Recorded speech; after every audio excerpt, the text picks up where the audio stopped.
It's Gorman in the morning with Fletcher and Ryder. Now, 92 KQRS. Gorman in the morning. It is Monday, January the 26th. Man, I miss Chris Cornell's voice. Yeah. Let's see what we got here, guys. It's still really cold, and I'm still here with Paul Fletcher. You know what, though? We're talking about like 14 degrees today for a high. It's going to feel like 50. I'll take it. Yeah. Ryder. That's Thank what you. I got for you this morning. That works. It's always, you know what? It's at least a step in the right direction. Yeah, absolutely. Let's get to it. We're feeling Minnesota, Paul Fletcher. How about some headlines? All right. 37-year-old Alex Preddy was shot and killed by federal agents amid ICE operations Saturday morning in South Minneapolis, leading to protests throughout the weekend. A call for de-escalation by more than 60 Minnesota-based CEOs, as well as continued demands from city and state leaders asking for ICE to leave Minnesota continue. Alex Preddy was an ICU nurse at the VA, had a permit to carry and a handgun on his person during his confrontation with federal agents.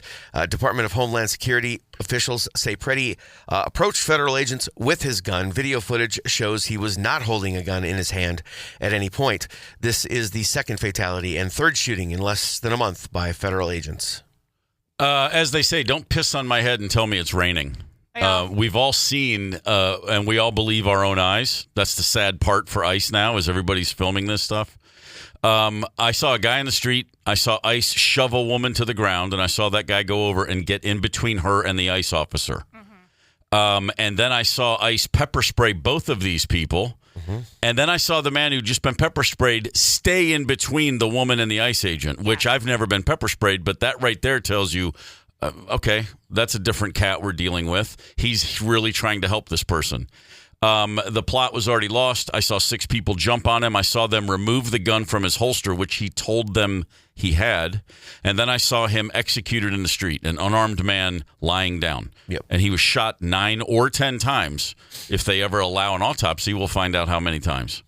Mm-hmm. If this had been a group of Marines in Fallujah, there would be a court-martial, and at the very least, every one of them who pulled the trigger would go to jail.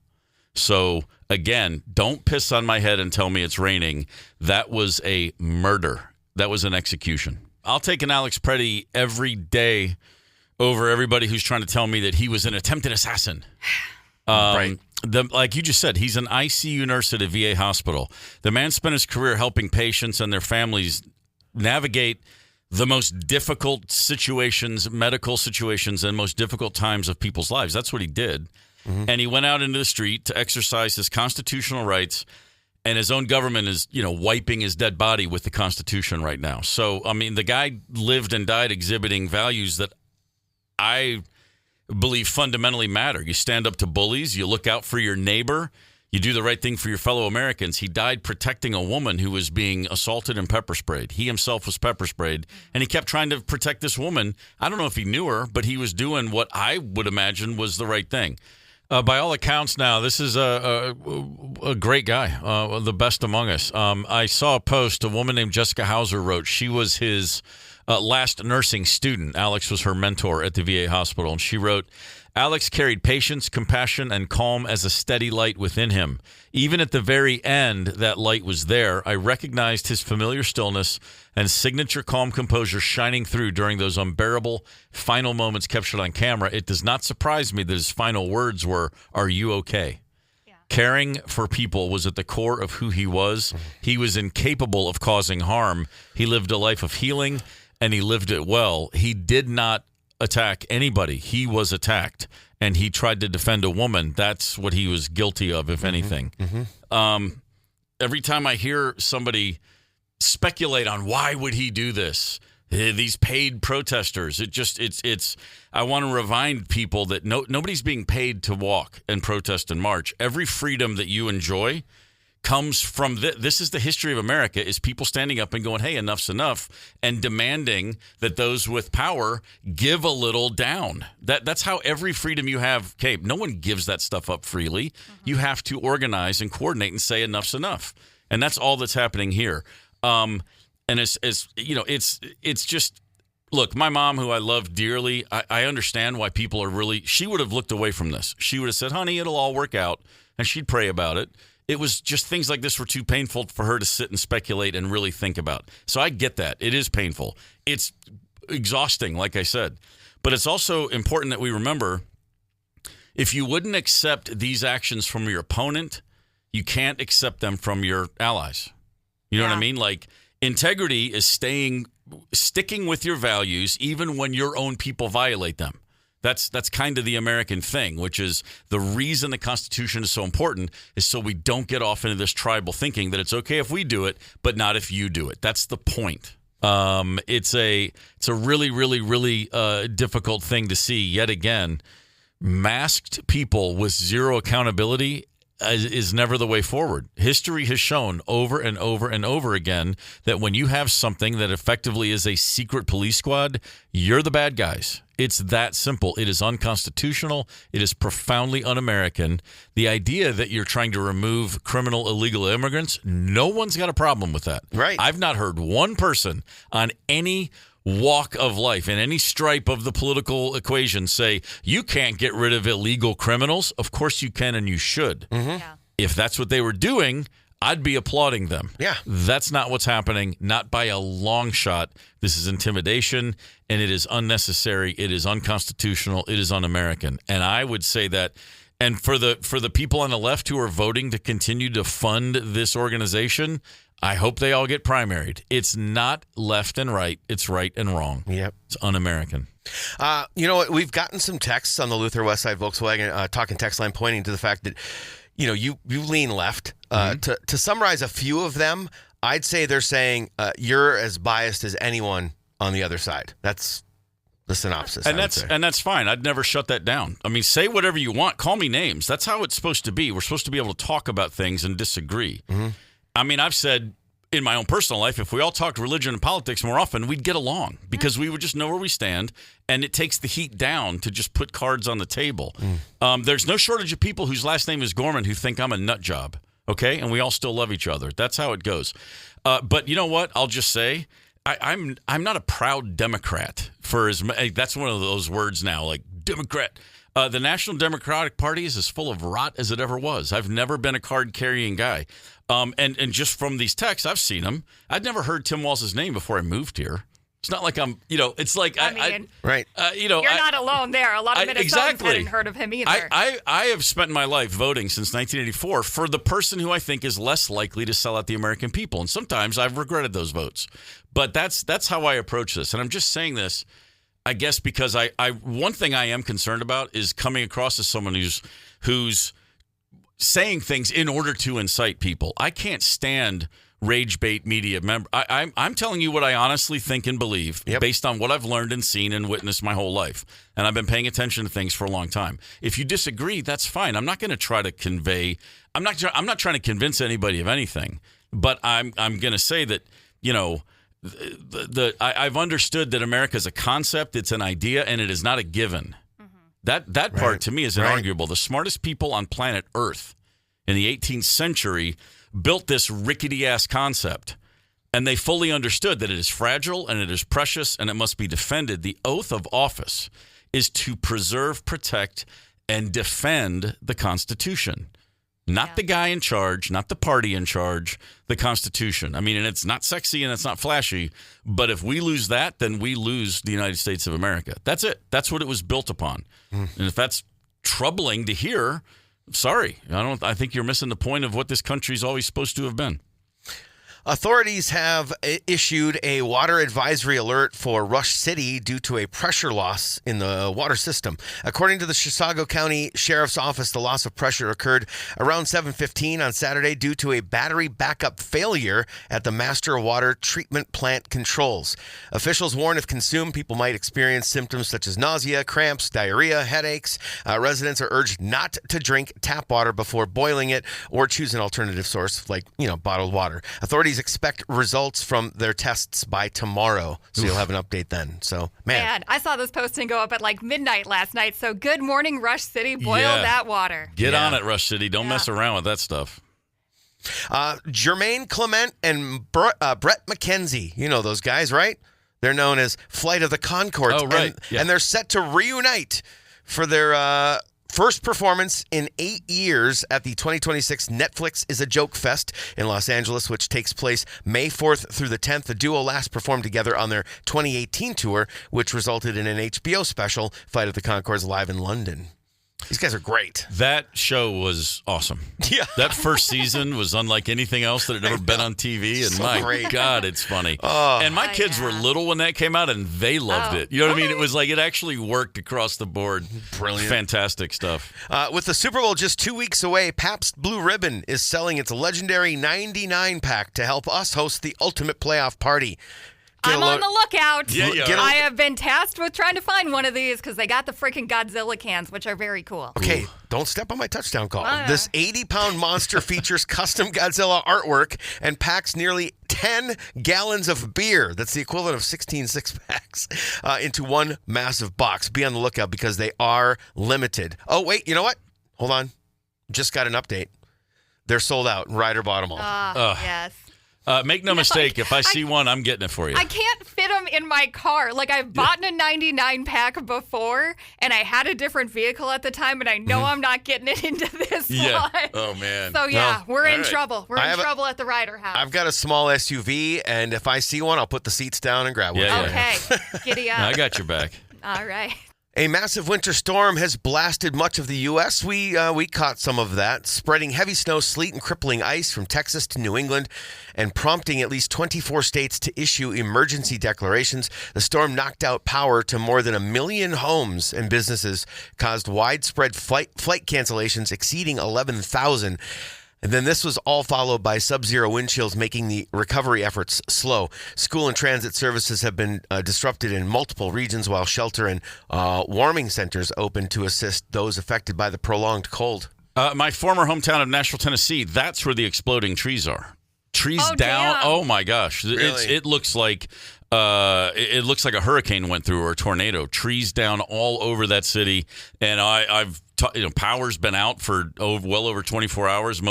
I've heard from a ton of people who are like, when my phone dies, I'm done. It's bad. They are very ill-equipped for this sort of thing. Ice storm in the south is not cool. No, it doesn't even take that much ice to knock out. It's like less No, it than doesn't. an inch or an inch and a half. It's really Yep. I mean, bad. we had an incredibly tough weekend here with weather, with temps, and we're equipped for it. Yeah. I can't imagine being in regions that aren't. A new Foo Fighters album is on the way, says Dave Grohl. During the band's show in Australia over the weekend, Grohl revealed that the band has a, quote, whole new record of songs we just finished the other day. No release date, but he said it would arrive before the band's next Australian shows, which will take place around this time next year. So he's saying 2026, the way it sounds. just giving himself a deadline, I guess. Yeah, I guess. Yeah. Man. January is a good time to be in Australia. I'll tell you that. They got that part right. Here's a bit of advice. Don't reply stop to random spam texts. That can actually make things worse. You know, sometimes a text will say reply stop to opt out.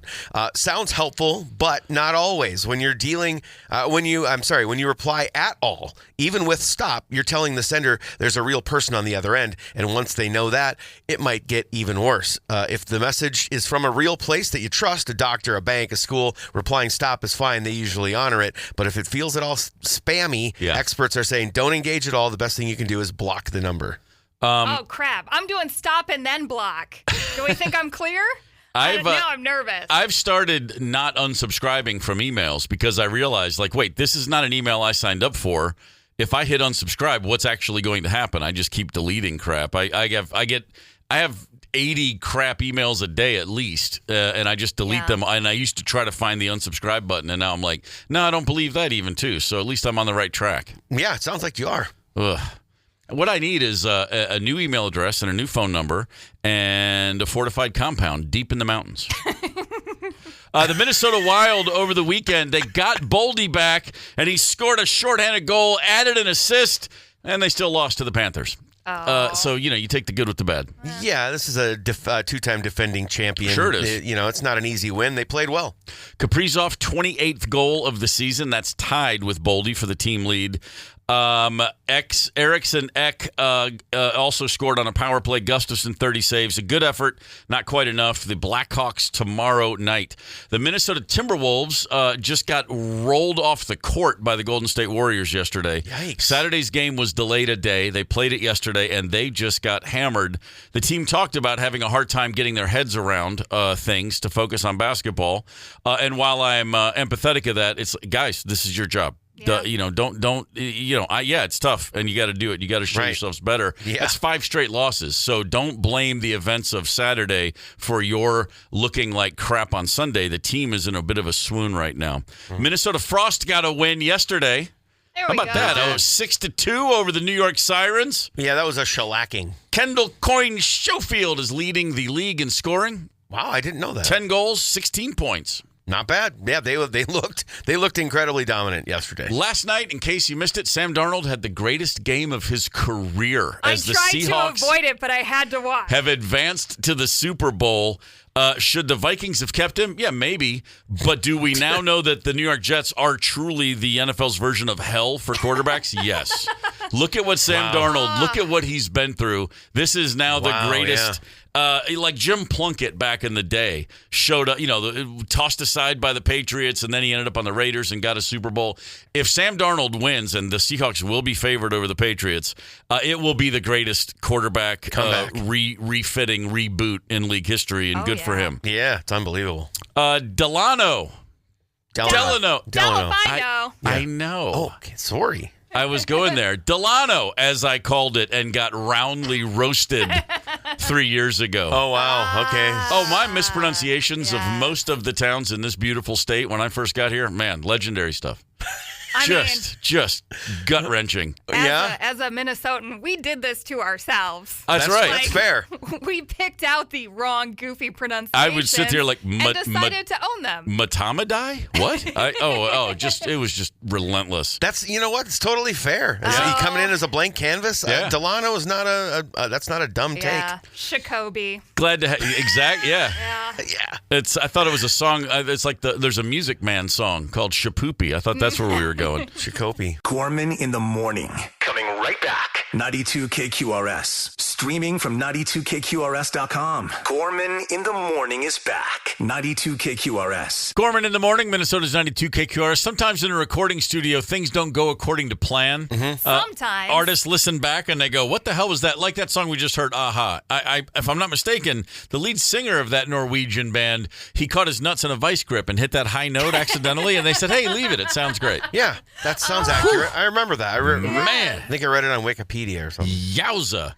No, there are some classic rock songs over the years where the story comes out and they're like, oh, yeah, we didn't mean that. Or, yeah, we didn't intend for that to be there. But at the same time, the magic's in the moment. Yeah. Sure. And you don't want to mess something up. There's a Black Crowes song on the second album called Sometimes Salvation that if anybody ever tries to learn that song and play it, they will invariably go, how come on that last, I guess, sort of pre-chorus? It's not really sure what the chorus and what the verse, it's a weird song, but there's always this one part where it's like there's like an extra measure and a half. It doesn't make much sense. Okay. And that's because we didn't know what we were doing. That's a song that was like written in the moment. Hey, let's try that. And we just counted it in and played it. And we'd only played it a few times. And everybody got really confused at the same point, but it stayed on track enough to where we just went back in and overdubbed a couple of, we realized if you just change a couple bass notes, it'll sound like we meant to do that. And we did. Yes. And so we had to play it like that. And it's never made sense, but it's what it is. Interesting. These things happen. Mm-hmm. And I would say aside from the big hits, one of the most popular requests we get is for Sometimes Salvation. Is that true? Absolutely. Yeah. Wow. Yeah. I see it on the text line all the time. Fair enough. They're getting more song than they were initially promised. I guess so. That extra measure and a half. Yeah, for sure. Boy, the tortured listeners of KQ want that one. That's not a walk in the park, that tune. Bang for the buck, though. Fun fact, video starred a young Sofia Coppola. Oh, really? Yeah. Oh. Very cool. Yeah. That's special. She wasn't there the day we were there. It's not like we hung out. Right. We shot some stuff, and then a video came out. I was like, hey, who's that girl? That's Francis Ford Coppola's daughter. Okay, cool. Oh, the one that ruined Godfather 3. Got it. Must have been one of her first times on the set. She went on to direct a ton of stuff. She did okay for herself. Yeah, she's been all right. She's made some great movies. So forget a song by the Black Crowes that some people know. How about this? Hey Jude. kind of a big one. Okay. Over the years, the Beatles' biggest single of the 60s, while they were still working currently, that was their biggest song they ever released. Okay. Also, their longest number one song. It's like almost 7 minutes, I believe. And they were just flexing. 1968. Who's going to tell them no? Right. We're going to go to this na-na-na part, and we're just going to let it go for about 4.5 minutes. And you'll play it because we're the Beatles. Yes. People love na-na-nas. So Yeah. But they do. along the way, just before the 3-minute mark, Paul McCartney hits the wrong chord on the piano. You can hear a little knockabout, knockabout, knockabout, and what he's saying is effing hell. Yeah. I don't buy that. That's what he's saying. Oh, That's what he's saying. Oh, yeah. There. That one's documented. Okay. And you know what? I put the through the phone. I put it into my ear, and as loud as I could stand it, and that I can confirm. Yeah. Really? Oh, that's You can hear it. That's true. They knew, Okay. and they left it in there because they were like, no one will hear it, and it's why not? We can get away with anything. We're the Beatles, aren't we? Aren't we? Yes, we are. Another fairly iconic tune, a song we play on this station a lot. The Police's first single, Roxanne. Yeah. So you hear that bizarre piano chord, Yeah. and then there's a moment, a little beat, and then you hear that laugh, which it's actually not intentionally diabolical movie villain laugh. It's Sting literally laughing because he sat down. He went to sit on the piano. He thought the lid was down, but it wasn't. He sits, shoves into this piano, and you hear this, and they're like, "Yeah, let's your butt hit the piano keys, made a weird sound. Yeah. You laughed. That's different. Keep it in there. Makes perfect sense." And if you ever heard that song without that weird chord, you'd be like, "What happened to that weird chord?" Yes, Yeah. what's going awry? Yeah, those things are sort of, one that just occurs to me. Bachman Turner Overdrive, you ain't seen nothing yet. Baby, you just ain't seen all the stuttering. Yeah. Randy Bachman's brother had a stutter. Yes. And he was doing that on the demo version just to make fun of his brother in a kind-hearted way, not being mean. They were just in the studio and he was just doing it sort of like on a lark in the moment. And that was the demo version. They recorded it. And the problem was someone at the record company heard the demo and went, well, you got to do the stutter. That's if you're brilliant. You got to keep the stutter going. It's like, baby. They're like, that's the hook. Oh, yeah. Gets There's stuck hooks. in your head that way. There's the hook that comes to you in the middle of the night, and then there's the hook you had no idea. You were just goofing around. And they hear it, and they're Either like, one that's works. gold. That's gold. Either one works. Unbelievable. It's good stuff, man. It is. Led Zeppelin, a band of some note. Yeah, they've Third done album, okay. Led Zeppelin 3, Since I've Been Loving You, one of the most... I'll put this on the list of if you want. Okay, if Led Zeppelin's the band, someone says play me one song. This little live number. They just got in the studio and played this track once at a studio, I believe, in Memphis because they were just that kind of a band. A track that never ages to me. Mm-hmm. Incredible. But underneath it, you hear John Bonham's kick drum pedal, the Ludwig Speed King. It's squeaking like crazy. And if you listen to that song with headphones, you'll hear that squeak. It once you become aware of it, it's like the loudest thing in the track. Right. It's one of those things of the once you hear it, you can't unhear it. That's exactly right. But man, you know what? It's like you weren't going to erase the track. You weren't going to say, let's do it again. There's a squeak. It's like, oh, no, we're the baddest band on planet Earth, and we have to leave that just as it is. Sure. Yeah, that's what happens when you're Led Zeppelin. Squeaky pedal? Whatever. Deal with amplify the squeak. Classic songs you've heard a million times that had a big mistake in them, something unexpected. The artist went, leave it. Yeah. Forget it. One of the more well-known comes from Aerosmith. The song "Sweet Emotion" from the song that kicks off "Dazed and Confused." Yeah. Yes. Which is just, boy. This is my favorite mistake of the bunch. That's just movie gold.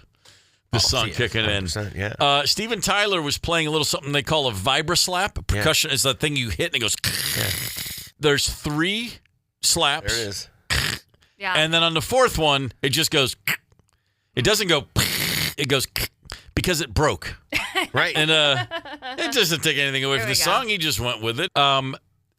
Also, when we needed some maracas, they couldn't find any. He shook some sugar packets on the microphone. It's sweet emotion. Anything that makes the I've used a thing of Tic Tacs on a record. Nice.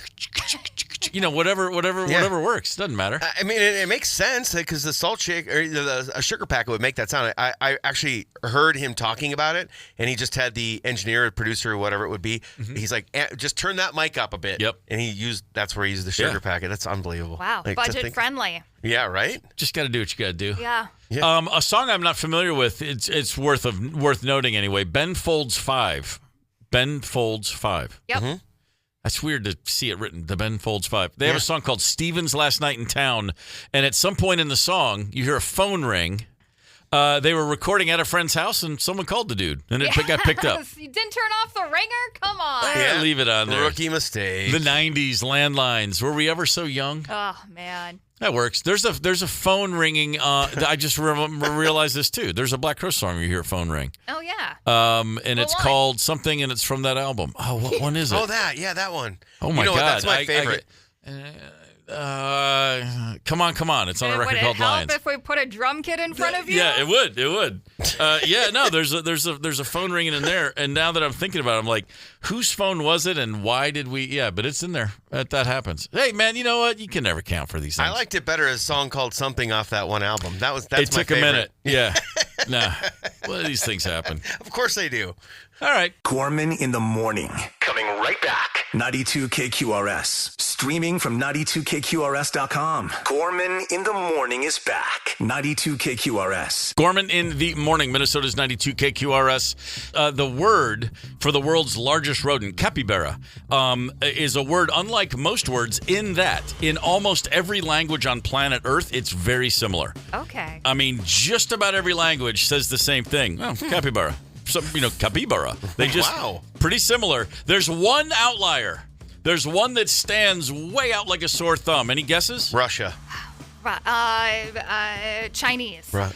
Those are both great guesses, but you might be surprised to hear who it is. Capybara. Capybara. Capybara. Capybara. Capybara. Capybara. Capybara. Capybara. Capybara. Capybara. Capybara. Wasserschwein. Wasserschwein.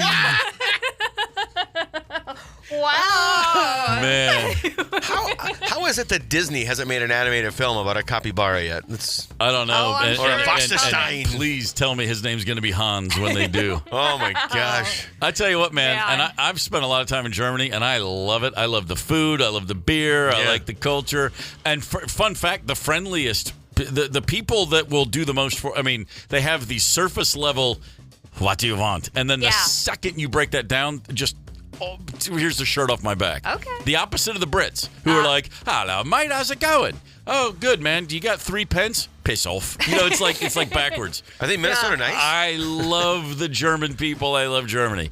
But they're so funny. It's just always humorous to me. They could call it Wasserstein, I love that. the Disney movie. Capybara. Capybara. Wasserstein. Capybara. Capybara. Capybara. Capybara. Capybara. Capybara. Capybara. Capybara. Capybara. Capybara. Capybara. Wasserschwein. Man, get right. That's it. Oh, boy.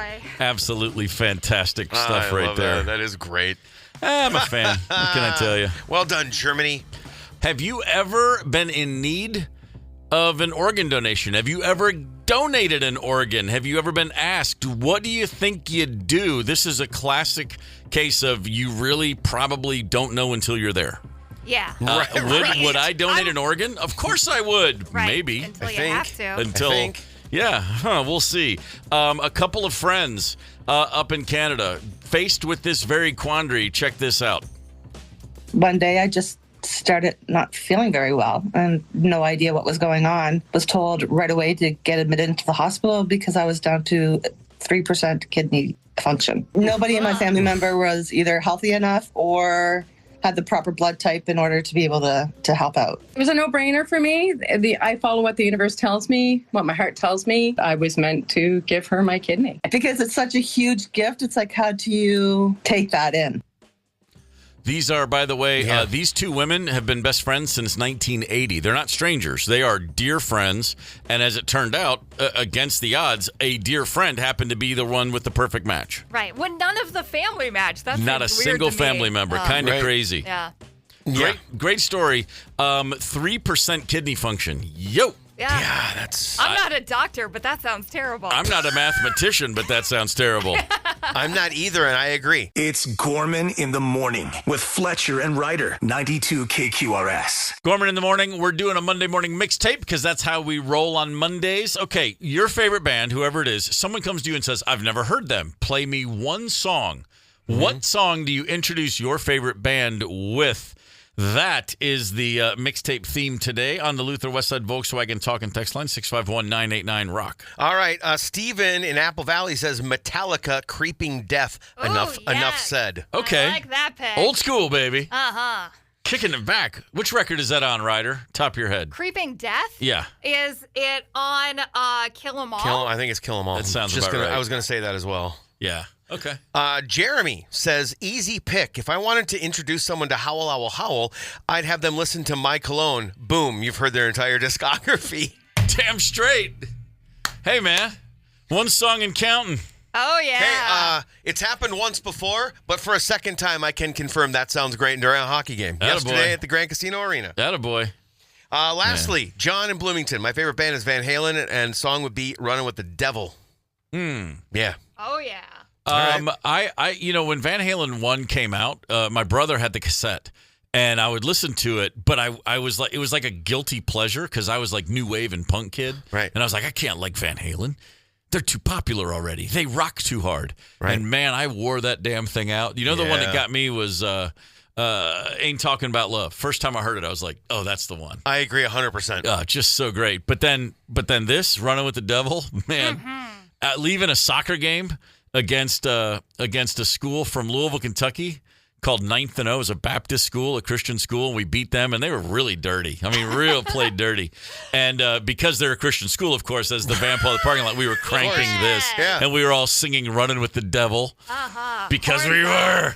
Yeah, that was living on the edge. Rock and roll, baby. Oh, yeah. And then I was like, I guess it's time for me to admit I love Van Halen. Hey, whatever it takes. That's good stuff. Absolutely. Oh, man. I'm digging that. Gorman in the Morning. Coming right back. 92 KQRS. Streaming from 92KQRS.com. Gorman in the Morning is back. 92 KQRS. Monday morning mixtape. Okay, you have a favorite band. Someone you're talking to says, I've never heard that band. Play me one song. What's the song you pick? We're going to load this bad boy up. Ryder. My favorite band is Nirvana. I'm going to change this answer about 17 times today, but we're going to start with Love Buzz, which isn't even a Nirvana song. It's actually a cover of a band called Shocking Blue. Right. But it was the first single that they sent out to radio stations and the like or whatever. So, I mean, it starts out so poppy, and then you get that guitar coming in, and everything just goes nuts. Why is this the one that you're going to introduce everybody to? Because it's the one Nirvana used to introduce themselves to the world. All right. I'm a big fan. And I like it. It's great. I'm a big fan of the last 3 words of her review, and everything goes nuts. All right, Paul Fletcher, I think it's safe to say that we have a solid intuition on who your favorite band is. That would be the PJs. What Pearl Jam song? Are you going to go deep? Are you going to go deep cut? When this one came out, this topic was revealed. Yeah, the mind wanders a little bit, and then I went, you know what? Don't think, blink. Everybody does an Eddie. Yeah, and this song would be alive if you can't understand what he's saying. And many people can understand what he's saying. It kind of encapsulates them as a band. You've got the quintessential Stone and Mike trading guitars. You've got some of Eddie's best lyrics, I would say, and it just sort of wraps up who they are as a band. It's got some of Eddie's best vocals. Like Ryder said, if you ask me, I'd have a different song every day. I have a different band every day. And it's like, but there was, so I have to look at phases of my life when I had my band. And there was a time when my band, bar none, ahead of everything else, and there are a whole lot of people who, if they saw me today, would still think that they'll be like, oh, yeah, that's the English Beat guy. Because the English Beat was my religion for a brief period of time. Wow. For a few years there. And their song from their third and final album they recorded as an actual functioning band, Save It for Later. I've probably heard this song more than any other song in the last 40 years. like where I intentionally just put it on and listen to it all the way through. Okay. It just hits me in a spot I don't even understand why. I've never bothered to try to figure it out. I just love this song as much as any I've ever heard. And if you really want to go deep, listen to the Pete Townsend version of this song. Pete Townsend also on the record is saying one of his favorite songs of all time, and his solo acoustic version is one of the most beautiful things you'll ever hear. Your buddy Eddie Vedder does a version of Pete Townsend's version of the English Beat Save It for Later. Actually, Pearl Jam out on tour a lot of times will turn their songs into a medley of some sort, and they'll come out of the end of Better Man and go into the chorus of this. Mm-hmm. So yeah, obviously paying tribute to the English beat. Let's go. Load this bad boy up. 651-989-ROCK. Let me see here. It's loading currently. How about Chrissy from Otsego? She says "Smokin'" by Boston. Love Me, My Boston. Okay, fair enough. Yeah. Self-titled debut album did okay back in the day. As a man who remembers it very well, bicentennial year and whatnot. Jeff from Maple Grove says, if I actually met someone who hadn't heard Queen, I would play for them The Prophet's Song, a brain-bending epic from a night at the opera that happens to make Bohemian Rhapsody sound like Child's Play. Wow, okay. Quite the statement. Deep flex there. Yeah. Man. Chris says, and it's just one word, and it's all that needs to be said. Cashmere. You know what? I believe the members of Led Zeppelin would agree with you. All four of them, at one time or another, stated if that very question, like what's the ultimate Led Zeppelin song? Even Bonzo back in the 70s, all four guys over the years said Cashmere. That's the one that sort of encapsulates everything. That we had the whole bag on that one. That is my pick for Zeppelin, too. Yeah. Some other people who love Led Zeppelin coming in with some other answers and kind of making like, I'm getting a little squirmish. Yeah, I hear you. Yeah. I see. It's interesting because I love Led Zeppelin. I often think to myself, Over the Hills and Far Away, because it covers every base. Like you got the folky, you got this, you got the hard, you got that. In the same way, Stairway to Heaven covers all this ground, but my God, we don't need to hear that right now. Anyway, you know what? There's no wrong answer. That's the great thing about music. From a 651 number, Monday morning mixtape, My Hero, Foo Fighters. Okay. Makes sense. Sure. One Foo Fighters song. I think I'd be more Everlong. I would agree with Everlong, but this one does the job. Yeah, there's certainly nothing wrong with this, baby. Let's go ahead and load it up. Here we go. Side A. Jason came in with Foo Fighters, My Hero. You know that story, right? Yeah. That was great. When Foo Fighters played SNL and what's his name? Christopher Walken was the host. And he asked Dave, he said, is it Foo Fighters or Foo Fighters? And Grohl was like, it's Foo Fighters. And that's so that he introduced him as such. Yeah. I didn't see that. That's if you awesome. see, you can find it. Like he goes, ladies and gentlemen, Foo Fighters. Yes. And Grohl was always like, I couldn't believe he did it. Oh, that's so great. It's pretty great. I love that. Matt, oh my God, are you kidding me? What? Matt coming in strong. If you're gonna play one song by Focus, of course it's gonna be Hocus Pocus. But I would say if you're gonna play one song for me, this is when I was a kid, I loved this song. So I'm embarrassed I didn't think of it myself because this was my jam. Oh yeah. When I was 7, 8, 9 years old, man. Still have the album. Still got the vinyl. It rips. Oh, man, there it goes. Everything. Everything. The drum track's incredible. The guitar solos are incredible. The flute is happening. Nice work, Matt. All right, who's up next here? Gina coming in strong. Boy, another tough one. One song from his Royal Badness. I mean, he's a chameleon musically. Like it's almost impossible to sum up Prince. But you could do worse than Purple Rain, that's for sure. Yeah, 100%. Man, that's the king of them all, if you ask me. Pretty great. Oh man. Yeah. All I know is in 2 weeks we'll be watching the Super Bowl halftime and going, it's not as good as Prince. Yeah. Because that's what we do ever since 2007. Mm-hmm. It's not as good as Prince. No. Chrissy finishing up side A of the midweek mixtape. Going back to Boston with a little smoking. Woo, yeah. We've got a side A bonus track that just came in. Oh, we do? Yeah. I love a good side. I love a bonus track. We don't have a name, but from 507, we got Californication from Les Chili Peppers. Oh, fair enough. Okay. Yeah, not a bad pick. No, picking one song. All right, that covers a lot of ground. Goes with something a little more up tempo, but yeah. It doesn't really get back to the blood sugar sex magic days and before, but because there was a bit of a different sound back then. Sure, but it's still solid for sure. All right, let's flip that tape over. Okay. Now hit play though. Side B, Chris coming in. I get your Fast Times at Ridgemont High makeout music ready to go. Okay, but which one did you say? Over the hills and far away? I said I've thought of that one before, as it covers all the ground. But the 4 members of Led Zeppelin all at different times name check. They threw this one out as this is the ultimate. Right. God, so it is just kind of hard to beat, man.